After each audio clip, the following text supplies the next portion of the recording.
Hey guys, Claire here, and in today's video, we're going to talk about all things Harry and Meghan. Now, in the last video, we talked about Spare being included in Goodreads' list of popular books of the decade.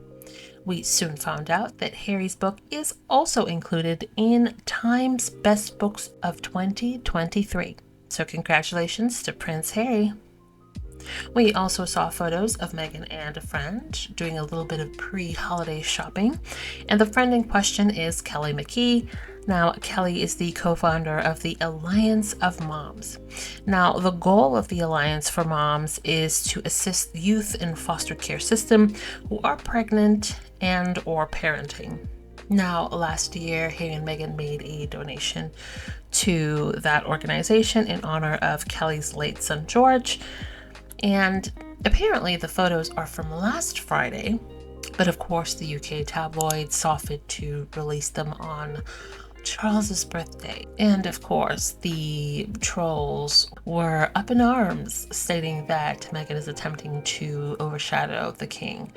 How can a woman minding her business and doing pre-holiday shopping last Friday overshadow the king's birthday? I mean, I don't get it, but okay.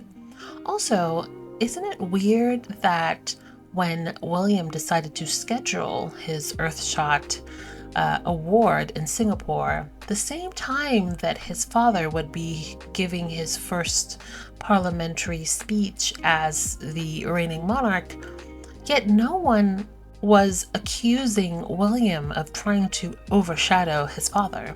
But of course, when it comes to Harry and Meghan living, breathing, and just minding their business, everything they say and do somehow is to overshadow someone from across the pond. That's just absolutely ridiculous. Today, King Charles is celebrating his 75th birthday, and I want to do a little compare and contrast here, because not only can the papers not even manage to write a story just about him for his 75th birthday, we're still referencing the great pain over Prince Harry. This birthday is such a far cry from his 70th birthday 5 years ago. It's actually fascinating. King Charles, back when he was still Prince Charles, celebrated his 70th birthday in, what year would that have been? 2018. And not only did we get a group of official photos with all of his children and his grandchildren. At the time, Archie had not been born yet, neither had Lilibet. There was also an official garden party to celebrate his 70th birthday. That's where this outfit on Meghan came from. Here is Harry making a speech about his father at a garden party. That doesn't really happen anymore. Fast forward to 2023, Charles is now the king, and the only thing we are getting is this photo of him, which appears on the cover of The Big Issue. It is probably for the monarchy's best interest that we don't have a big blowout birthday celebration, especially in the same year when we've just spent millions of pounds on a funeral and then a coronation. Like, that makes sense to me. If you didn't know, The Big Issue is a magazine that is sold in London, and the proceeds from it go to support homeless people. Many of the people selling this magazine are also homeless and trying to find stable employment. And this is where things get a little funny to me, a little petty, a little cheeky. This is the magazine that Prince William went incognito to sell on the streets of London to draw attention to his new pet charity cause, ending homelessness in the United Kingdom. I know. There's something funny about King Charles now that we are post like this 2018 era when it seemed like we could have a very harmonious royal family. There's something a little funny about Charles saying, okay, I'll just put myself on the cover of this magazine. And yet our friend Rebecca English at the Daily Mail decided to put the words great pain right over King Charles' head, which is so appropriate because the issue of Prince Harry, I think, is still overshadowing everything that the royal family tries to do, and the issue of Charles' birthday itself. Here are some headlines from the past couple of days. Remember that whole kerfuffle about the Telegraph reporting that Prince Harry declined to come to Charles' birthday? Then it came out that he had never received an invitation to Charles' birthday. But like, I don't know, who's the real loser here if all we can talk about when we write your big birthday profile is the great pain that you're in because your one son is not talking to you, or because you're not talking to your one son, but also about how you and your wife live separately. This is a real section in King Charles' birthday profile about how he and Camilla have separate homes, friends, and interests. About when they come back from a royal tour, there are separate cars waiting to take them to their separate homes. And how I don't think Camilla's going to be with Charles on his birthday. Rebecca English writes that there is not a birthday celebration, it's just a small group of Charles' friends that he's going to get together with. Why are we trying to normalize this? Because yes, it is true that Charles and Camilla own several separate residences. Are we trying to normalize this because another notable royal couple also recently acquired separate multiple royal residences? Are we trying to do a soft launch here on all royal couples living separately? I'll leave it there for now. Anyway, happy birthday to this guy. I wish I could say he was doing his best with the hand he's been dealt, but somehow I think that's not true. We also saw a photo of Mama Doria out and about with Drew from Young and Restless. If you know, you know. It's always nice to see Mama Doria. Now, Prince Harry was also included in a veteran-focused article from People, which highlighted celebrities who have actually served in the military. Now, some of the other names on the list were quite intriguing, and one of my favorites was also included, Betty White. May she rest in peace. So, if you're interested, you can check it out. Now, I love to see American media acknowledge and appreciate Harry's service. Now, speaking of Harry's service, it was interesting to watch these snippets of the Remembrance Day festivities, which was attended by Charles and the gang. And in the video, we see them talking about the Invictus Games and the impact that it has had within the veteran community in the UK. In terms of military rehabilitation, the Invictus Games has taken on that role, inspiring recovery and resilience through sport. The Royal British Legion supported Team UK to compete at this year's Games in Dusseldorf. RAF veteran Steve Hooper explains how Invictus has helped him. I joined the RAF to be a mechanical transport driver. I just thought I was going to be driving vehicles and servicing aircraft. I then got deployed to Iraq for the first time. I ended up being effectively a paramedic driver. No, I can't be the only one who was wondering what was going through the minds of Charles and William in particular as they listened on to the long-lasting impact of the Invictus Games. The one thing that they couldn't take away from Harry. You could take away the security, take away Frogmore, but they couldn't take away the Invictus Games because it is Harry's baby. And you would think that as a father and brother, they would be proud. But the fact that neither of them congratulated or supported the veterans on their way to the Invictus Games just lets you know that family, that institution, it is so ego-driven. It's quite unhealthy. Hi, Angela, Levin. I've just seen your little bit on GB News. Are they really the only people that actually hire you? Anyway, I digress. Your big statement of Harry's only going to be happy if he brings down the British media. Well, all hail Prince Harry. That's what I say. I hope he does. I hope he brings them all crashing down so that they have to be accountable and they stop being in the pockets of our politicians. There you go. So maybe not the take you wanted on it, as you were.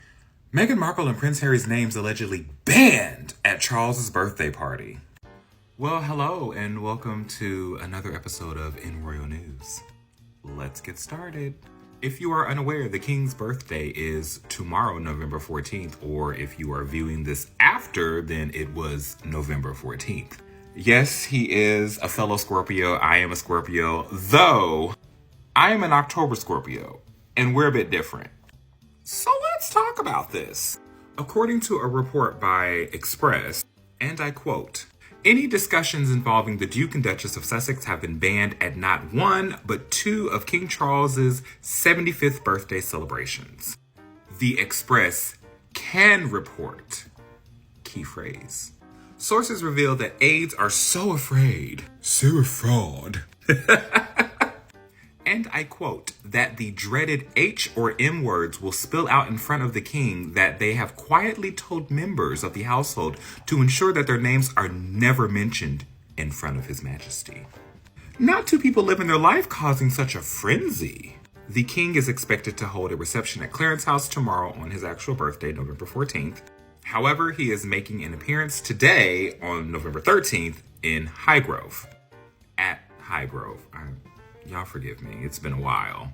The Prince's Foundation will host a celebratory event at both Highgrove and Dumfries House in Scotland. And these are for organizations that are both turning 75 this year.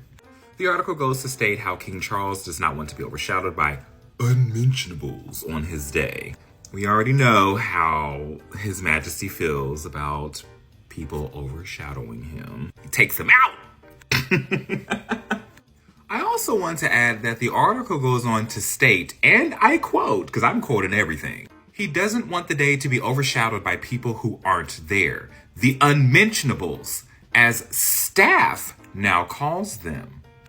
Here we go again, leaking stuff. This isn't even leaking. This is literally just saying, I want you to say this about my son and my daughter-in-law, and I want them to know what they're called. By staff. Because again, all of these sources are close to the palace. But of course, they cannot ever be named. The last quote for this goes to state, and I say, the fact that the Sussexes weren't even invited to an important milestone like this speaks volumes. It would be very hard for them to claw their way back from this. Listen, I am not Prince Harry, but I've already cut the cord on Charles. Frankly speaking, I wouldn't want to be invited to a 75th birthday party. You all, well, you meaning them meaning the palace meaning the royal family, continue to talk crap about me and release it to the media that you work with. Even within this article, there is a sub-story that goes on to state, did the palace leak the Harry and Meghan snubbing story? And I think they did. Do you want to know why? Because during their trip to Kenya, they got a lot of bad press. I mean, the way that the Kenyan media was allegedly treated. I won't even say allegedly because the facts came from an actual Kenyan journalist about pretty much getting leftover food. Baby, the list goes on. Go watch Queen Auntie's video. She has a more in-depth about that. But also the calls for an apology to be made by the king for everything that Kenya had to endure under British rule. And let's not even talk about the state opening of Parliament. He literally rode in a carriage while seeing Not My King signs. I'm sorry. Elizabeth would never. So you factor in all of this that has happened, and obviously we already know what's going to happen, right? The solution is we're still going to throw Harry and Meghan under the bus and say that they snubbed our invitation. Well, the gotcha is their spokesperson released a statement and said, look, we haven't been in contact with Buckingham Palace regarding any invitation. We cannot snub what we have not been invited to. They are going to learn to stop trying the Duke and Duchess of Sussex. And frankly speaking, I enjoy the fact that they clapped back at this and corrected it. So now, yet again, it leaves the British media with egg on their face. I love that for them. You know, and no shade to my November Scorpios. We're all Scorpios, but November Scorpios be Scorpioing. Like October, we're petty, but November is Patricia. Petty Patricia. The meeting real quick. It's King Charles' 75th birthday. But what's the main story? A phone call from Harry. I called this a few months ago. I'll link it below. When I said Charles is not even the main character in the life of his own story. And here's the proof. Let me tell you why this is hilarious, right? This man has turned 75, which is a child's age to his mother, father, grandmother, because it lived to be 1005, right? This is his first year as being king after playing, Who Got Next Royal Edition for 70 years. He's finally in the big chair. Yet the big story is Prince Harry is going to make a phone call. What kind of ticks me off a little bit is that the media is finding a way to implement Harry and possibly Meghan into this storyline. I mean, what's wrong? Did Kate not jump on a trampoline again this time? Did William lose a hair follicle? I don't know. What's going on? Is it a slow news day? Lest we forget, it was funny to everyone when no one in the family acknowledged Harry's birthday, which coincided with Invictus Games. And speaking of the Invictus Games, how it was acknowledged during their whole time of remembrance of veterans. They had to sit there looking like the toy soldiers I told you they were. And everybody looking at them with a side eye too. Called it. But now all of these sources, well-placed sources, these palace sources, say that Harry's going to call. Aren't these the same sources that said that Harry snubbed an invitation that was never extended? Y'all really need to stop. Because let me tell you how this is possibly going to work. First of all, you didn't acknowledge Harry, his birthday, the Invictus Games. They haven't even acknowledged the grandchildren for their birthday, Christmas, Easter, Black History Month, Juneteenth. They haven't acknowledged them. But you think you're getting a phone call? I'll do you one better. What did Harry do last year? That would probably indicate what he does this year. 7, turning a 7 and a 5. There's no difference if the relationship is the same when it was a 7 and a 4. At best, Charles might get a text. We'll see who's right. But I think it's going to be me. I'm really wrong. Buckingham Palace PR, this is Ashley. Your Majesty. Hello. No, I did. I did watch the King's speech a few days ago. Yeah, well, it's been a busy few days. You know, I'm sure you'll understand. What are people saying about it? So good. so good is what I've been hearing. Yeah, everyone's been saying how amazing you and Camilla just looked up there in your thrones. Yeah. Well, no, I know you don't write the speech. I am aware of that. However, do you remember the discussion we had about the optics of wearing all the trappings of your wealth to deliver a speech in which you discuss the cost of living crisis? Bad. The optics are bad. Yeah, negative optics. No, I know you don't write it. But do you see how it looks? No. Yeah. I mean, luckily, I was able to convince the Tories to bring back David Cameron and Tony Blair, of all people. So the people are distracted for the time being. But for the foreseeable future, do you think we could leave the velvet capes and the crowns encrusted with gems from questionable origins? Yeah, just for a few months at the very least. I think that would be good. I would really love to know what alternate universe you're living in. You say, I don't like her. I think that ever since she got with Harry, he looks a lot sadder. I'm so sick of this. Girl, where? Where does he look sad? And I really think it's stupid that you guys lay all this at Meghan's feet, like y'all didn't have anything to do with the fact that he left the institution. And even though his wife and child's lives were being threatened at the time, he still tried to compromise by offering to do 50% in and 50% out. But you guys wanted all or nothing. And Harry's father, a man who was supposed to love and protect him, pulled his security detail at the height of all the threats that were being made towards his wife and child. So what exactly would you have this man to do? And you also said that you didn't like Meghan because of her attitude. What an attitude. Harry is happy. He chose the love of his wife and children. That's why he left. Stop laying that shit at Meghan's feet. Exactly. There's no cosplaying in an army uniform. There's no I'm just going to go sit with these people and take pictures and then nothing else happens after it. There's none of that. There's nothing but action, intentional action done. And, the royals really could take a page out of Harry and Meghan's. Quit talking about learning. Quit sitting here with these photo ops dressing up in cosplay and all this craziness, and just go out there and do what you want to do and serve your people. I totally agree with you.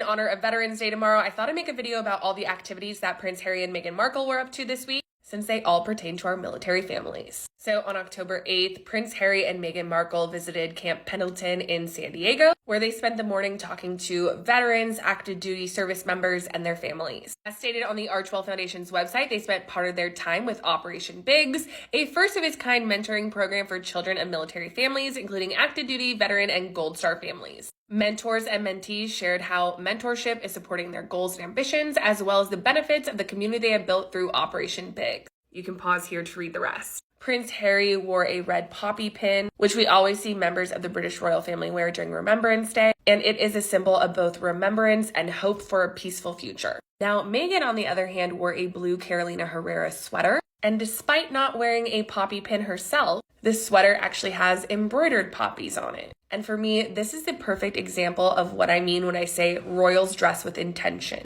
The majority of their time, their outfits are not just randomly thrown on. Whether it's the color, the embroidery, the style, there is usually some sort of symbolism to the outfits they wear. And I love that this is a perfect example of that. In addition to visiting Camp Pendleton and meeting with the service members and their families, the Duke and Duchess recognized and celebrated veterans and active duty service members at the grand opening of the Navy SEAL Foundation's Warrior Fitness program in their West Coast facility. They were able to tour the facility, meet with active duty members and their families, and learn how this facility will benefit the service members. Pause to read more about this program. Meghan wore a Giorgio Armani suit, and for this event, we do see the red poppy pin. Personally, I love seeing the Archwell Foundation and Harry and Meghan actively supporting our troops. Personally, I feel like her outfits were perfect for the occasion, nothing too fussy, and just very sleek. Meghan and Harry snubbed Charles on his birthday. They told people they weren't invited. What people? Who are these people? They can't be any more reliable than my people. People may be nothing but promotions and press releases that primarily benefit studios, networks, and People magazine.